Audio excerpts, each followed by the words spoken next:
Tunnetaidot tarkoittaa nimensä mukaisesti sellaisia taitoja, joilla me pystytään jollain tavalla havainnoimaan, käsittelemään ja säätelemään meidän omia tunteita, ennen kaikkea ja jonkin verran myös toisten ihmisten tunteita.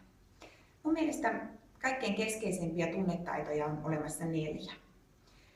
Ihan ensimmäinen semmoinen pohjimmainen perustunnetaito on tunteiden tunnistamisen eli nimeämisen taito, joka tarkoittaa sitä, että me osataan pysähtyä, kysyä itseltämme, miltä minusta juuri nyt tuntuu, ja löydetään siihen joku vastaus siten, että pystytään antamaan omalle olollemme sillä hetkellä nimi.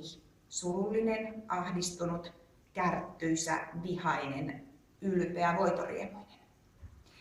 Toinen tunnetaito voisi olla nimeltään vaikka tunnelakien ja lainalaisuuksien ymmärtämisen taito. Ja se tarkoittaa lyhyesti sitä, että me harjaannutaan ymmärtämään, että ihmiselämään kuuluu se, että samalla hetkellä esimerkiksi voi tuntea monenlaisia tunteita, tai että myös tunteiden välillä on tällaisia syy-seuraussuhteita, että kun jotain asioita tapahtuu, niin minusta rupeaa tuntumaan jollekin ja siitä ehkä sitten seuraa minun hyvinvoinnilleni tai käyttäytymiselleni jotakin.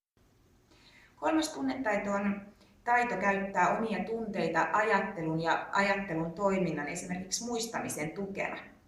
Ja ihan viimeinen tunnetaito on tunteiden säätelyn taito, joko niin, että me hillitään ja hallitaan liian voimakkaita ja itsestämme kielteisiä tuntuvia tunteita, tai sitten yritetään houkutella itsestämme pintaan tavalla tai toisella sellainen tunne, jonka me tiedetään, että se tekee meille hyvää tai tekee hyvää meidän tavoitteen saavuttamisen kannalta tai sitten toisten ihmisten kannalta.